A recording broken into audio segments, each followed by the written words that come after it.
제가 지금 책 한 권을 들고 있는데요. 이게 우물을 파는 사람 신간이거든요. 이여령 박사님의 그 베스트셀러를 미리 만난 것 같은 그런 횡재한 것 같은 느낌이 저한테 있어요. 근데 이게 우물을 파는 사람이거든요. 이 우물을 파는 사람은 박사님한테 어떤 의미로 이게 지어진 거예요? 다른 그 인터뷰 할 때나 이런 때 왜 그렇게 직업이 많냐고. 네. 의뢰 인터뷰하기 시작하는데 호칭을 뭐라고 할까요? 네네네. 장관님이라고 맞아요. 할까요? 교수님이라고 할까요? 뭐 고문님이라고 뭐 이렇게 여러 가지가 있어요. 그래서 편하게 선생이라고 하는 말이 제일 나한테는 가까운 말이다. 아, 그럼 앞으로 선생님이라고 네, 하겠습니다. 그러면서 하는 예, 말이 네. 한 우물만 팠으면 호칭이 간단한데 네. 내 경우에는 20대부터 지금까지 많은 분야에서 일을 해와서 사람들이 오해를 한다. 이것도 저것도 하는 것 같은데 나는 내가 꿈꾸는 거, 호기심 이런 것을 다른 말로 말하자면 갈증이다. 네. 예. 인간이 산다는 게 뭐냐고 목마름이다. 저 크리스찬 되기 전부터 네. 세속적인 의미에서 지적인 탐구, 호기심, 아주 흔한 말로 우리 저 유행했던 저 산 너머 뭐가 있을까 네, 하고 네, 자꾸 가보니 아무것도 없어서 네, 눈물 네. 그렁거리고 파랑새를 들어갔다. 쫓아다니셨나요? 파랑새 얘기. 네. 뭐 그런 얘기죠. 그런데 이제 그 어렸을 때부터 유달리 뭔가 호기심이 많기 때문에 우물을 한 우물만 팔 수가 없었고 막 파다가 물이 나오면 아 됐다.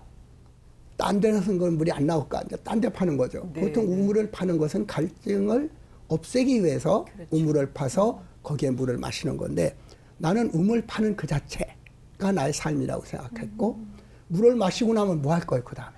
우물 못 파잖아요. 그러니까 갈증이 남고 물을 마시지 못하는 갈증이 남아 있어야 내가 또 하나의 우물을 파잖아요. 그러니까 영원히 만족하는 삶이란 없다. 끝없이 갈급함이셨을 것 같아요. 갈구함이죠. 그런데 예. 그것은 종교에만 있는 게 아니라 세속적인 지적 호기심도 있기 때문에 스티브 잡스가 그 스탠포드 대학생 졸업식에 뭐라고 그랬어요? 거기다가 stay hungry. 계속 배고픈 채로 네, 있거라. 네. 배불러면 아무것도 안 된다. 졸음밖에 안 온다. 배고프거라 라고 만 말이 다른 말로 하면은 갈증이죠. 갈증이죠. 근데 그게 보통 사람들은 하나님을 알기 전까지 또 인간을 넘어서는 절대의 적현적 세계를 몰랐을 때는 그게 이 세상 안에서 인간이 구할 수 있는 지적 호기심. 그러니까 제 자신도 지금까지 이 우물을 파는 사람이라는 이야기는 지금은 해당하지 않을지 몰라요. 왜냐하면 더 이상 우물을 파지 않아야 내가 신앙인이 되는 것이고 이제는 목을 축여야 되는 거죠. 근데 네. 세속적인 지식이나 어떤 재산이나 권력으로는 채울 수 없는 갈증이기 때문에 여러 우물을 판 거잖아요. 그렇죠. 근데 마지막에 정말 그것을 채워줄 수 있는 물이 나온다면 그러니까 생수가 나온 우물을 찾으신 거죠. 그러면 생명수가 나오면 네. 더 우물을 안 파는 거죠. 네. 근데 이 책이 나왔다는 것은 아직도 우물을 파는 사람이라고 하는 것은 하나님마저도 신앙마저도 끝없이 추구하고 있는 도중에 있다 이런 뜻이니까 사실상 물 마시는 길을 원하는 사람은 답답하죠. 이 책을 내게 된 이유도 네. 지금까지 그 살아온 과정에서 나도 모르게 열심히 그 우물을 파고 이 우물 저 우물을 파고 방황하던 것이 기독교에까지 오는 길고 긴 그 갈증의 역사가 아니었나. 네. 그래서 옛날 믿기 이전의 글, 믿고 난 후에 여러 대담들을 함께 우물을 판다는 말 속에 넣으면은 서로 맥락이 닿을 것 같아서 20대부터 지금까지 쓰신 글 중에서 네. 그 어록과 같은 거를 전부 추려서 책으로 한 권 내겠습니다 그랬을 때 네. 흔쾌히 그렇게 합시다라고 얘기한 것도 이제 파는 우물은 다시는 다른 우물을 파지 않는 마지막 우물 파기가 되었으면 제 나이도 그렇고 그래서 그런 소망을 간직해서 이제 우물 파는 사람이라는 소리가 이제 끝나는 이제 생명수를 마시는 사람이 되고 싶다는 네. 이제 큰 삶의 변화에 조그만 말뚝처럼 이게 이 책이 나온 거죠. 그러니까 그런 의미에서 본다면 지금 말씀해 주신 것처럼 이게 사실 말모음이잖아요. 그렇죠, 써 두셨던 거를 이제 어록일 수도 있겠고 네. 그런데 이제는 정말 그 생명수를 따라서 같이 마시는 찾았으니 그 우물을 진정한 우물을 마시는 사람이고 싶다가 어떻게 보면은 이 책을 엮어내시면서 네. 갖는 대단히 참 뭐 어쩌면 또 하나의 약간의 그 채워지는 만족감이 될 수 있을 것 같아요. 예. 그 야곱의 우물에다 비유할 수 있는 것이 야곱의 판 우물은 많은 사람들과 짐승들 모든 걸 정말 이 거의 사막과 다름없는 그런 곳에서 그 인간의 육신을 죽여준 거 아니에요? 근데 예수님이 그 야곱의 우물에서 이 물동이 이고 온 외로운 한 여성을 보고 나 좀 물 좀 길어달라. 그러니까 이방인이 아니라 자기와 다른 이건 사마리아 사람이니까 다른 사람이 그런 말을 하니까 굉장히 충격을 받고 당황하잖아요. 그때 드레박 내가 너를 위해서 그 생명을 주겠다니까 드레박도 없고 아무것도 없는 사람이 어떡하냐.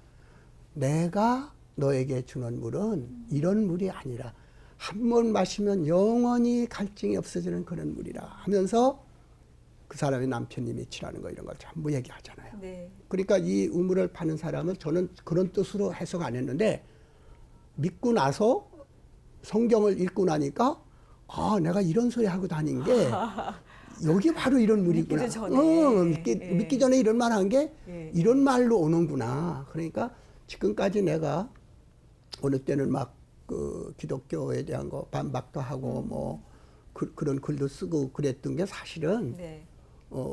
지금 와서 보니까 그 우물 파기의 한 부분이 결국 우물을 찾는 과정에서 찾을 수가 있는 것이지 처음부터 그런 과정 없이 모태신앙처럼 처음부터 이렇게 한 사람이 행운인 것 같지만 사실은 나처럼 먼 길을 돌아서 그것도 나이도 훨씬 지나서 그때 만나는 그 의미도 또 다른 의미가 있다. 그건 좀 여러 사람들에게 가르쳐 줄 필요가 있다. 왜냐하면 내 불행까지도 또 내가 겪은 방황까지도 딴 사람들이 알았으면 좋겠다. 그러니까 지금까지도 누가 크리스찬이냐 뭐 열심히 믿느냐 그러면 나는 답변을 못 하거든요. 파고 있는 중이니까. 그래서 참 딴 건 거짓말을 인간들은 거짓말하고 살죠. 말 자체가 거짓말이니까. 과장하고 왜곡하고 그러는데 정말 이 크리스찬이티 하나님 믿는 것만은 거짓말하고 쉽지 않다. 그러니까 말씀하신 것처럼 정말 우리가 가장 위대하다고 알고는 있지만 표현할 수 없는 것들 있잖아요. 뭐 네. 사랑, 뭐 믿음. 네. 우리가 진리라는 단어를 사용하지만 그럼 우리가 진리를 어떻게 모르죠. 표현을 하겠어요? 그러니까 그런 것들을 지금 어떻게 보면 지식적으로 조금씩은 이거였다라고 이렇게 가는 거다라고 설명을 해주실 수 있는 분이 우리 박사님이 아닐까 하는 생각이 드니까 하나님께서 각자 다양하게 우리를 만드셨고 다양하게 역할들을 주시잖아요. 그러니까 그 부분을 주신 게 아닌가 싶은 생각이 들거든요. 저를 만약 하나님께서 쓰신다면은 그런 네. 문학이나 지금 생명자본이나 이런 거를 그걸 얘기하면은 신학하시는 분, 목사님이 말씀 못 하시는 어느 부분, 네네. 이제 그런 거는 또 회색지대, 이제 그런 그 그레이존에 대한 것은 목사님의 역할, 신학자의 역할, 또 참 훌륭하신 분 많잖아요. 이런 분들이 하시는 역할 아닌 남은 작은 이삭줍기가 있는데 그런 거 같으면 내가 할 수 있을 것 같다. 생명자본주의라는 걸 지금 쓰고 있어요. 그게 하나님의 메시지가 300년 동안 얼마나 물질, 말하자면 그 하나님과 다른 길로 빵만은 살 수 없다 했는데 그 빵을 찾아가지고 네. 정치가고 경제인이고 심지어 종교인까지도 빵 지산 논자 아니냐. 그러니까 그런 언어의 하나에 내가 종사해왔기 때문에 하나님께 바칠 수 있는 거는 빈약하지만 내 작은 언어고 말로 된 기도란 말이죠. 그것이 생명경제를 사랑경제라고 할 수 있는 거. 믿음, 사랑 이런 것들이 자본이 되는 우리들의 행복의 자본이 되는 그것을 그 사랑경제라고 해요. 라브 이코노미. 경제학에서 윤리만 얘기해도 펄쩍 뛰는 사람들인데 윤리와 경제를 혼돈하지 마라 막 이렇게 얘기하는데 지금은 당당하게 사랑경제라는 말을 쓰거든요. 가늠할 수 없는 게 있죠 분명히. 예, 그렇죠. 이제 그러니까 모든 생산이 사랑에서부터 나온다 하는 거는 경제학자도 그런 말 한 사람이 있어요. 가령 18세기, 19세기에 사랑하는 그 연애 때문에 경제가 발전했다. 그런 사람이 있거든요. 사람이 서로 사랑하기 때문에 선물을 주고 또 공감을 얻으려고 그러고 이래서 사치의 욕망이 생겨나고 아름다움에 대한 욕망이 생기고 그림을 사다 걸고 왜 그게 경제가 아니냐. 그러니까 하나님 말씀을 다른 말로 말하면 나는 길이요 생명이요 하는 거. 그 생명자본이라는 것을 저 혼자 하는 게 아니고 여러 사람들이 지금 제가 발의해가지고 포럼을 만들어가지고 일본에도 있고 중국 뭐 여러 사람들이 지금 하고 있거든요. 조금 있으면 책이 나옵니다만 저는 그렇게 하나님을 믿는 거죠. 네. 그렇지만 이제 모든 사람들이 참 많이 알고 있는 얘기고 그렇지만 분명한 것은 그 따님을 통해서 이민아 목사님을 통해서 하나님께 가까이 나가는 발걸음을 내디딘 건 사실이잖아요. 네, 물론이죠. 네, 네. 우선 걔를 보면은 나는 참 부러웠던 게 나보다도 더 정말 시한적으로 도저히 이거는 뭐 현대의학으로 안 된다. 그런 선고를 받고서도 안 놀래니까 거꾸로 의사 선생님이 잘못 알아들은 줄 알고 아니 지금 이렇게 얘기를 했다고 또 확인을 시켜준 거예요. 그래서요. 그러니까 그래도 약을 쓰시면 그래도 몇 달은 더 이러니까 몇 달을 그렇게 살기 위해서 그래요? 그리고 얘는 그냥 뭐 그 직전까지도 당당하게 나는 도저히 그렇게 못하는데 걔는 했거든요. 그러니까 산자들이 눈물을 흘리는 것이지 걔는 눈물을 흘리지 않았죠. 물론 속으로는 울렸겠지만은 그 이상의 것을 했죠. 그렇기 때문에 나는 걔를 보고 더 자신이 없어진 거예요. 저렇게 나는 그럴 수가 하나님을 없죠. 믿는 딸 그렇게 앞에서. 믿을 수가 없어요. 저는 나는 딸에 대한 사랑이었지 하나님에 대한 사랑은 아니었잖아요. 처음에 그렇죠. 내가 이 세상에서 가장 사랑하는 게 창피하지만 정직하게 말해서 어렸을 때는 어머니 그리고 결혼 후에는 내 아들들. 그러니까 뭐 항상 할 때는 하나님을 생각한 게 아니고 내가 뭘 이렇게 하면은 어머니가 살아계신다고 얼마나 실망하겠니. 내 아들들이 네 아버지가 저런 사람이 하면 얼마나 애들이 실망하겠니. 그것이 내 사회에서 뭔가 선한 일을 하려고 그러고 뭔가 좀 남보다 성취하려고 한 모티베이션이었지 지금까지도 내가 뭘 편해보려고 내가 뭐 좀 해보려고 안 했거든요. 그래서 제일 먼저 믿게 된 동기는 하나님에 대한 사랑이 아니고 내가 알고 있는 지상의 사랑, 혈육에 대한 사랑. 그리고 얘가 떨어져 있었기 때문에 나하고. 다른 애들은 다 그래도 조금씩 내 햇볕을 받지만 얘는 20대에 일찍 결혼해가지고 거의 갔기 때문에 항상 마음이 걸렸죠. 아픈 손가락이었네요. 그치? 그렇죠. 그러니까 얘가 앞을 못 본다고 하는 순간 내가 그동안 해주지 못한 거. 그러니까 이기주의죠. 어느 의미에서 말하면은 너 안 돼. 너 지금 눈 아프면 안 돼. 내가 너무 충격을 받으니까 내가 너한테 해줄 수 있는 그 기한을 너 하면 안 돼. 근데 인간으로 안 되니까 하나님께 이제 인간끼리 할 수 있는 한계, 물질이 할 수 있는 한계를 넘어서는 거니까 하나님한테 빈 거잖아요. 약속을 한 건데. 그게 사실은 잘못된 거죠. 모티베이션으로서는 할 수 없었지만은 그렇게 믿으면 안 되는 거죠. 그건 그렇지. 거래죠. 하나님하고 거래죠. 고쳐주면 믿겠다. 뭐 이런 거. 그래서 처음에선 그렇게 된 건데 얘가 이제 눈이 났고 막 성경 보면 너무 좋아하고 눈으로 읽을 수 있으니까 이러고 보던 이제는 나뭐 내 시력 정도가 되고 하니까 너무 기뻤는데 그게 아주 짧은 기간인데 아들 잃고 자기마저도 이제 하니까 결국 나는 처음부터 세례를 받았을 때 사람들이 행복의 문 이제는 세례를 받았으니까 얼마나 그 참 찬란한 그런 것이 기다리느냐 할 때 내가 그 문이 고통의 문인지 정말 나에게 있어서는 그 구제의 그런 문인지 그거는 모른다 하면서 욥기 얘기를 했거든요. 욥이 하나님을 믿고 하나님의 가장 사랑을 받는 가장 신실한 자가 아니었으면 그런 행에 또 안 당하는 거라는 거죠. 그렇기 때문에 하나님에게로 가는 길은 세속적 의미에 있어서의 행복이라는 것과 정반대다. 12제자 중에 말이죠. 제대로 죽은 사람이 있어요. 전부 순교하잖아요. 처절하게 죽죠. 그 중에 제일 그래도 하나님 약간 의심했던 게 도마인데 도마가 제일 처절하게 죽어요. 제일 용감하게 죽습니다. 막 가죽을 벗겨내는 그 형을 끄떡단하고 당하거든요. 그 정도의 신념을 받은 사람만이 그런 고난을 치를 수 있는 자신이 있는 건데 우리는 너무 약하기 때문에 나는 밤낮 기도드릴 때 시험에 들지 말게 하옵시고를 제일 큰 소리로 해요. 제발 나 좀 시험에 들지 말게. 나 그렇게 강한 사람 아닙니다. 아이고 나를 선택하지 마십시오. 나 약한 사람이다. 막 이게 이제 아직도 제대로 믿지 않는 사람이죠. 근데 우리 딸은 안 그랬죠. 안 그랬고 사람들은 잘 몰라요. 걔가 살던 집 같은 거 이렇게 사진 보면요. 진짜 궁전 같은 집에 살았거든요. 헌팅턴 베이라면 요트 안 가진 사람은 거의 못 들어갑니다.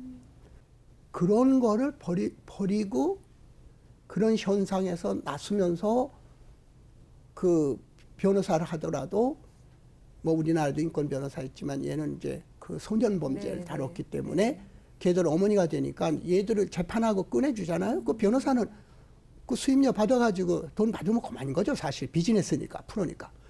근데 얘는 흔히 이상한 얘기지만 AS까지 하는 거예요. 애프터 서비스까지. 이미 사랑에 들어가서. 얘를 또 사랑해서 구제한 거죠. 네. 그러니까 판사나 검사가 이런 사람도 참 이상하다. 왜 그렇게 그 이상의 걸 자꾸 하느냐. 그러니까 어떤 판사 하나는 걔를 부르더니 야 나는 평생을 사람들에게 이 선고만 해왔는데 내가 이제 끝난다 이거예요. 이제 정년해서 끝난다. 네가 마지막 케이스인데 내 거 봐주겠다 그래가지고 절대 안 되는 건데 소년 범죄 중에 얘는 그 거의 뭐 살인이나 마찬가지라 그거 절대 못 푸는 건데 이 판사가 딱 때려준 거예요. 물론 안 되는 걸 봐준 건 아니지만 자기 자량권에서 최대한의 걸 하니까 얘가 정말 하나님이 계시구나. 법에도 하나님의 법의 하나님이 있구나 하는 걸 자기가 느꼈다는 건데 인간이 너무 세속적으로 태어나서 그 한 발짝을 디디기가 힘든 거잖아요. 그런데 우리 맞아요. 딸은 한 발짝을 디뎠다. 남들이 어리석다 그러고 왜 그런 길을 택하냐고 그러고 나마저도 야 너 하나님을 그렇게 100% 믿지 말고 그러셨어요? 그럼 너 아버지 어머니에 대한 것도 알고 말이야 뭐 이 세속적인 것도 알아야지. 너 그렇게 하면은 말이야 형제지간에도 말이야 보면은 너 좀 내 조카들도 있고 손녀들도 있고 그래야지. 어떻게 너는 내 저 조카나 보다도 하나님만 아프리카에 있는 애들만 보고 걔들만 더 관심이 있냐. 여기 있는데 그것도 보지. 걔들은 지금 불행하지 않잖아. 그런 것이 세속적인 의미로 보면 어떤 때는 야속할 때도 있죠. 왜? 그럴 수 있을 것 같아요. 나에게 관심이 아버지의 관심이 제가 없구나. 네네. 또 아버지 말 안 듣는구나. 너 이렇게 몸이 아픈데 너 그렇게 밤 2시까지 그렇게 하면 되냐? 얘가 교회 나가면 2시까지도 막 하고 와요. 보통의 도 아니고 그렇게 캔서가 말기인데. 네네. 그럼 아버지 어머니가 마음이 좋겠어요? 그러면 얘가 싫어하거든요. 그러니까 이게 참 어떻게 할 줄을 모르는 상태에 곤욕스러운 그런 상태니까 얘가 하고 싶다는 것을 다 해주는 거. 그게 뭐든. 그 참 신기한 게 그 이제 그 이민아 목사님 말씀하신 것처럼 이렇게 세상적으로 보면 어리석어 보이기도 하고 되게 좁은 길을 가는 것 같긴 하지만 당신은 그 당사자는 참 행복하고 바라보면 있으니까 가는 거잖아요. 그러니까 그 자체가 믿음일 텐데 이 믿음이란 게 우리 참 아는 것처럼 내가 믿어서 믿어야지가 절대로 안 되는 거고 이렇게 주시는 것 같아요. 주시는 것 같은데 지금 계속 하시는 말씀이 이 지성, 이 지식을 연구하는 사람들은 이게 제대로 깊이가 안 믿어진다. 이게 참 어려운 것 같다 그러시잖아요. 그래서 하나님이나 예수님께서 기적을 베푸시는 게 무슨 뭐 곱주를 뭐 일으키 세우시고 죽은 자들을 이렇게 다리다 쿵 해가지고 일으키고 막 일으키시고. 그러시는 게 아니고 예수님 자체가 기적이라고 하는 것은 그 예수님을 따라다니는 제자만이 아니라 예수님을 딱 봤을 때 어떤 그 우리가 경험하고 이런 거 하고는 다른 것이 있구나 하는 확증을 주시는 거죠. 네. 그렇기 때문에 저는 뭐 죽은 자를 살렸느니라 해도 감동을 안 하는데 그 마르타가 이 마리아는 동생인지 언니인지 사실 확실치 않죠. 그냥 시스터니까. 근데 마르타는 예수님을 영접하느라고 막 열심히 막 그랬죠. 하는데 이건 우리나라식으로 얌체지. 언니는 앉아서 그렇게 가만히 하는데 앉아서 가만히 듣기만 앉아서 모범생처럼 여러 것 듣고 앉아서 예. 이제 얄미우니까 사실은 얄미웠던 게 아니라 예수님의 옷가던 거예요. 나는 열심히 일하면은 나는 칭찬 안 하고 쟤는 저렇게 이 노래 하냐고 말이야. 좀 야단쳐서 일로 좀 보내지. 예수님도 아유. 그래서 일부러 가서 직접 말하지 않고 얘 좀 야단쳐 주세요. 그런데 거꾸로 이 오직 하나만을 믿는데 너는 너무나 많은 거에 관심 있는 것 같구나 할 때 마르다요, 마르다요 두 번 부르시거든.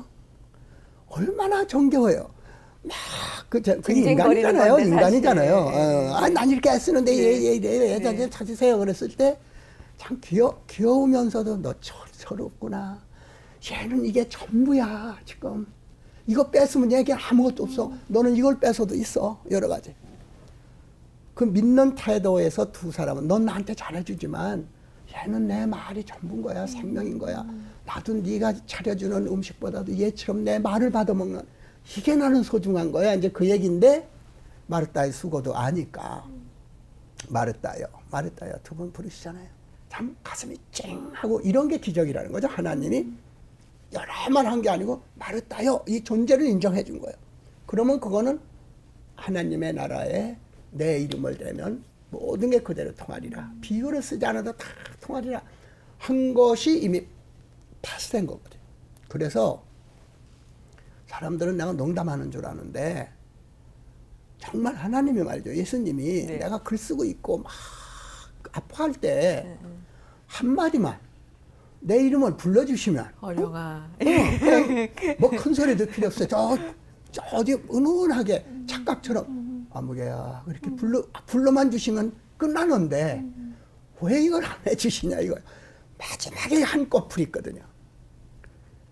그거는 역시 예수님과의 드라마틱한 만남이죠. 독대죠. 이렇게 만나면은 이 사람들은 끝까지 그건 가요. 그저 예수님이 십자가에 못 박히시고 난 후에 뿔뿔이 흩어졌는데 부활하셔서 나타나셔가지고 눈앞에 나타나시니까 전부 죽을 수 있었던 거거든요. 이게 아무것도 아니라는 걸 알았거든요.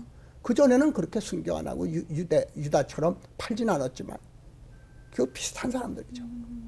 그렇기 때문에 내가 지금 이 기독교를 믿으면서 인간의 힘으로 안 믿어지고 어떤 때 고통스러웠을 때 원망하고 몇 번씩 도망가고 하는 게 정상이라는 거예요. 다 그러는 거고. 사람이잖아요, 우리가. 응? 사람이고 약하잖아요. 그러니까 하나님이 대신 그럼요. 피 흘려셔서 우리 대신 들어가셨지. 네. 우리가 피 흘려야 너희들은 번제를 바쳐야 된다 이렇게 생각한다면은 구제 당할 사람이 없죠. 그럼요. 그걸 아신 거죠. 네, 그러니까 그렇다고 뭐 예수님이 내 대신 했으니까 나 무슨 짓 해서 그게 아니고 네. 인간의 노력으로 너희들 한계까지 와서 그래도 안 되는 그걸 메꿔주시는 거잖아요. 그렇게 생각하면 지금 하나님을 만나신 게 사실 얼마나 감사한 일이고 그렇잖아요. 너무나 많이 지식을 탐구하셨던 분이 그 지식에 목마름 있으셨던 분이 정말 그 가장 생수 그 예수님이 주시는 그 물을 마시고 싶어하는 분들 되셨다는 게 저희도 참 감사하지만 뭐 누구보다도 본인에게 가장 큰 감사가 아닐 수가 없는 거잖아요. 예. 예, 그렇게 따지면 또 이런 생각이 들기도 해요. 저희가 이제 많이 알고 있기로는 이렇게 논리를 따지시는 분들이 이게 논리로 설명되지 않은 부분이 참 많이 있잖아요. 그래서 그런 분들이 걸리고 잘 안 믿어지고 할 때 어떤 체험적인 그 신앙을 그래서 경험하고서 비로소 이렇게 정말 믿어진다 하시는 분들 참 많이 계시잖아요. 혹시 그런 걸 구하진 않으세요? 왜요? 아까 얘기한 대로 내 이름 한마디만 불러주시면 모든 게 해결되는데 네. 그냥 산산조각이 나버릴 텐데 그걸 그런 기다리시는 확신을 거예요? 좀 주십시오. 물론 그렇게 하면 내가 내가 환청을 들었나 보다 또 이제 할 거예요. 그러나 어쨌든 뭔가 이건 아니야. 이건 내 근본적인 지금까지의 모든 상식을 그냥 송두리째 깨트려 버리는 거야.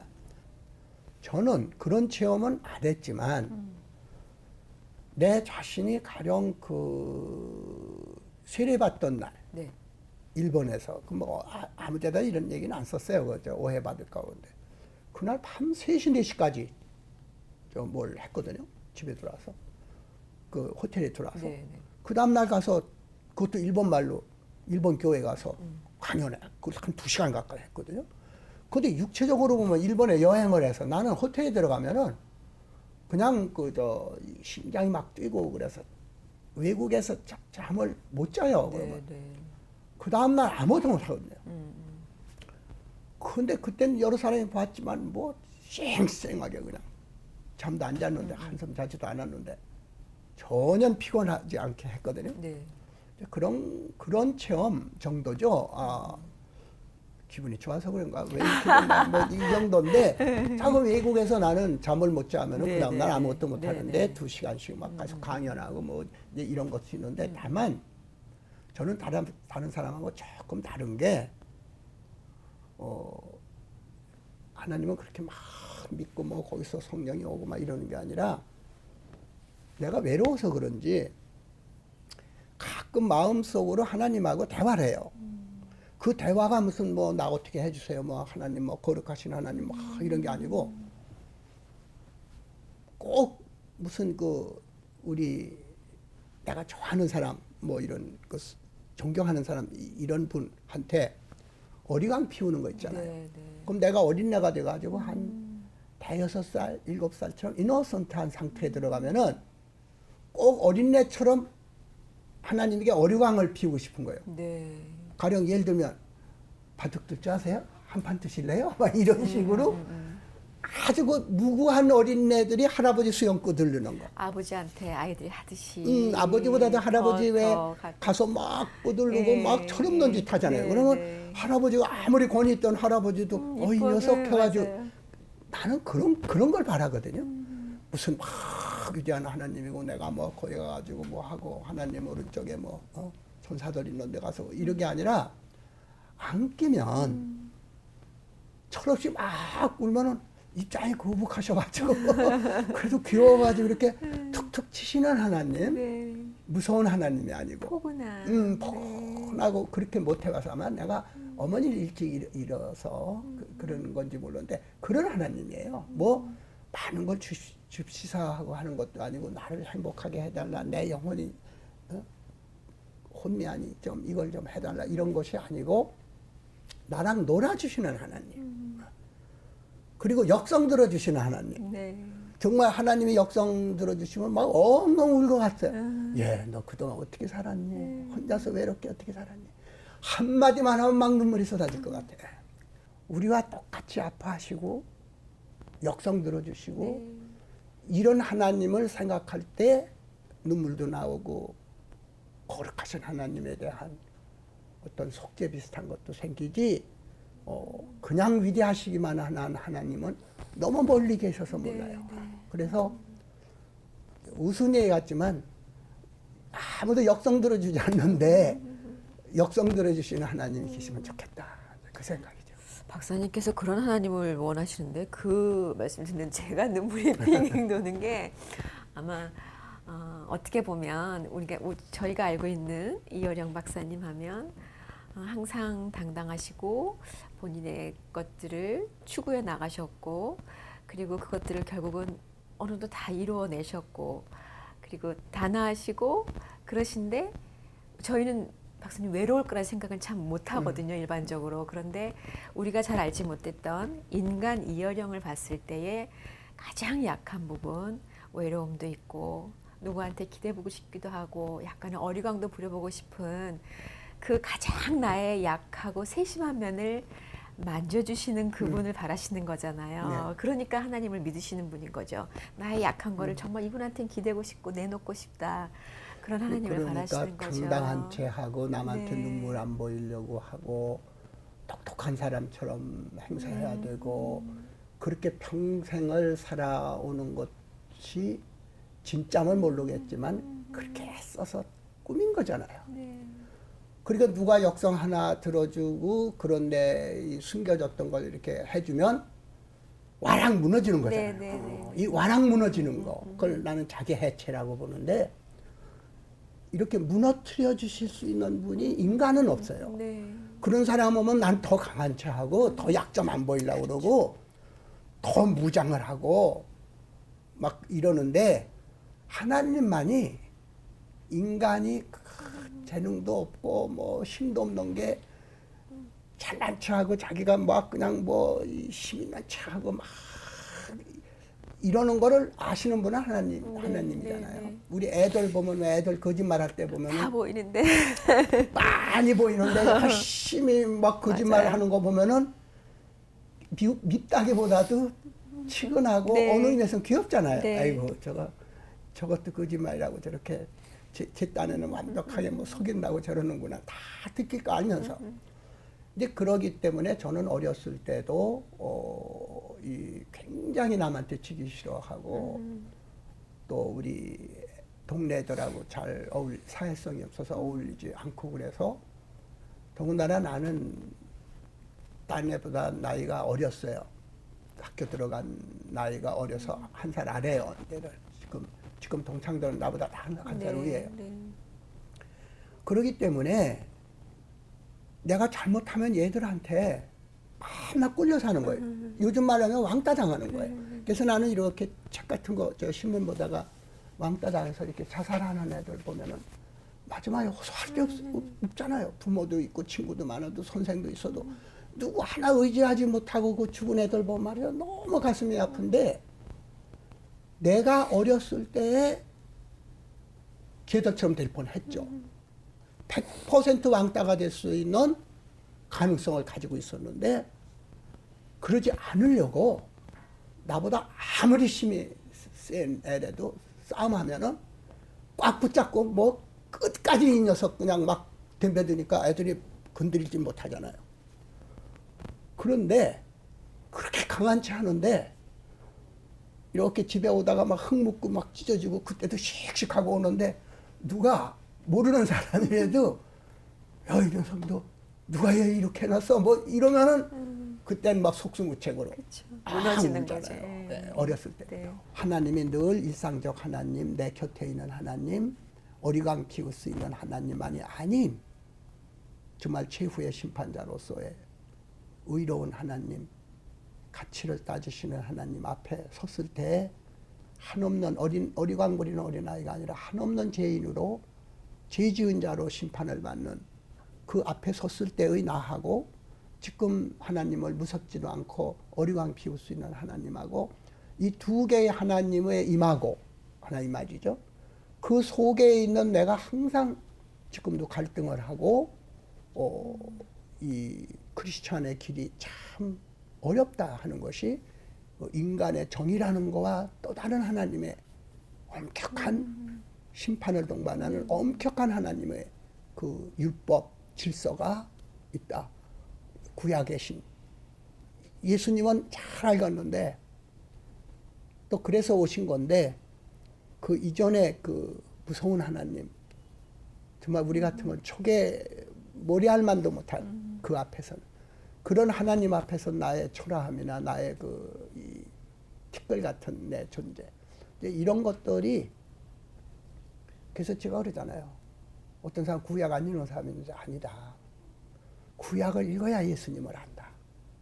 구약 없는 예수님이 맞아요. 얼마나 네. 위대하시고 네. 얼마나 나하고 가까운 분인지 구약을 읽어봐야 하는데 봐라 선악과 따먹고 난 후에 내쫓으면서도 옷을 겨 입히시다냐. 그러니까 어떤 분은 이렇게 옷을 표현을 입히시다. 하시더라고요. 구약은 아버지고 아버지의 사랑이고 신약 어찌 보면 엄마의 사랑 같다. 우리가 느끼기에 그런 표현을 하시는데 말씀하신 것처럼 사실 우리가 하나님을 다 알 수 없기에 또 그분을 도저히 감히 알 수 없죠. 그래서 또 우리의 삶이 결국은 주님 앞에 가는 날까지 딱 끝났다. 난 잘 믿어. 믿음의 사람이야가 아니라 날마다 왔다 갔다 할 수 있는 약한 존재이기에 정말 날마다 성화되어가는 과정 속에 살아가는 거잖아요. 그래서 오늘도 이렇게 과정 속에 만난 박사님이 저는 참 어떤 때보다 더 이렇게 살갑게 와 닿고 되게 참 좋거든요. 그래서 이제 어찌 보면 벌써 마지막 질문을 드려야 될 때가 된 것 같은데요. 혹시 저처럼 오늘 이 방송 함께 하시면서 아, 박사님도 참 우리랑 가까운 분이셨구나 이렇게 느끼신 분들이 박사님을 위한 기도도 또 같이 드려줄 수 있을 것 같아요. 그러니까 기도 제목을 좀 여쭌다면 어떤 말씀 해주실 수 있으시겠어요? 예, 뭐 우리가 우물을 파는 사람으로부터 시작을 했는데 끝없이 목말라 하라는 거죠. 끝없이 목말라 하라는 건데 하나님한테 우리는 구한다고 생각하는데 구하라 그러면 주실 것이다 그러는데 사실은 하나님 앞에서 뭘 구해야 할지를 모르는 거예요. 인간의 욕망, 인간에서 뭘 정말 구하는지를 알면 행복한 사람. 우리가 구하려고 하는 건 정말 쓸데없는 거, 곧 사라지는 거. 탐욕에 가까운 구함이거든요. 그러니까 구하라 그러면 주실 것이다 라고 하는 구하는 것 자체로 우리는 몰라요. 그러니까 구도자라고 저는 얘기해요. 그렇기 때문에 하나님이 주시려고 하는데 쓸데없는 거, 하나님과 관계없는 거, 딴 사람이 줄 수 있는 걸 구하니까 안 들어주시는 거예요. 정말 구하려고 하는 것이 아까 내가 생명자본주의 얘기한 것처럼 내가 살아있다는 그 감동이거든요. 감동이 있기 때문에 이걸 영원히 살고 싶은 거예요. 그런데 우리가 지금 원하는 건 생명이 아니에요. 물질이거나 권력이거나 다 주변에 관계된 거예요. 이게 정말 삶의 기쁨. 모든 사람이 하나가 되고 외롭지도 않고 막 별, 구름 막 이런 모든 것들이 내 안에 들어와서 충만한 거예요. 그런 기쁨이 우리가 구하는 건데 그게 뭔지를 모른다. 그래서 내가 만약 우리 이런 시청자와 함께 볼 수 있는 거라면은 오늘 이야기가 우물 파는 사람이라서가 아니라 목마름을 주소서. 정말 삶에 갈구하는 그 마음을 주소서. 그게 이미 그것만 있으면 주시는 거예요. 주시는 거예요, 우리한테. 그런데 갈구해 본 적이 없어요. 우리가 원하는 목마름은 진짜 목마름이 아니에요. 그래서 하나님이 주시든 안 주시든 아까 얘기한 대로 이건 사는 게 아니야. 한밤중이라도 좋고 어느 길 가다가도 이거 사는 거 아니야. 이걸 내가 어렸을 때부터 말이야. 이런 삶을 살자고 내가 그랬던 게 아니야. 나 살고 싶다 말이야. 아, 살고 싶다 하는 말이 나오면 그 사람은 순간이라도 산 거거든요. 일평생 살아봐야 어느 순간도 내가 살아있고 살아있다라고 하는 것을 자각할 수 있는 사람이 몇이나 되겠나. 살면서 다 죽어있는 자들이다. 그러니까 기도를 한다면은 아까 얘기한 대로 나를 살게 하소서. 나를 살게 하소서. 예, 목마르게 하소서. 삶이 목마름이기 때문에 계속 목마르게 하소서. 내가 지금 목말라 하지 않는 거는 내가 지금 뭘 몰라서 그러는 거죠. 알면 그때부터 목말라 한다. 그 목마름이 육체적 목마름에서 영혼의 목마름으로 가는 그것이 나는 함께 기도해보고 싶다. 함께 목마르면 찾는 물은 똑같다. 누구에게나 똑같은 물이 있고 평등한 목마름 속에는 다를 게 있을 수가 없죠. 찾는 게 하나밖에 없죠. 그런 것이어서 더 정직하게 얘기하자면 나의 저 우물을 더 파게 하지 말게 도와주시자. 내 이웃에 있는 분들, 나의 동행자들은 너 이제는 더 다른 우물 파지 말고 그 우물 가서 정말 이물 마셔. 이물 마시고 나눠 마시고 네. 끝자리라도 내가 표주박 하나 들고 내 순서를 기다리는 그것이 오늘의 기도의 제목입니다. 알겠습니다. 예, 오늘 긴 시간 감사합니다, 박사님. 네, 고맙습니다. 네, 감사합니다.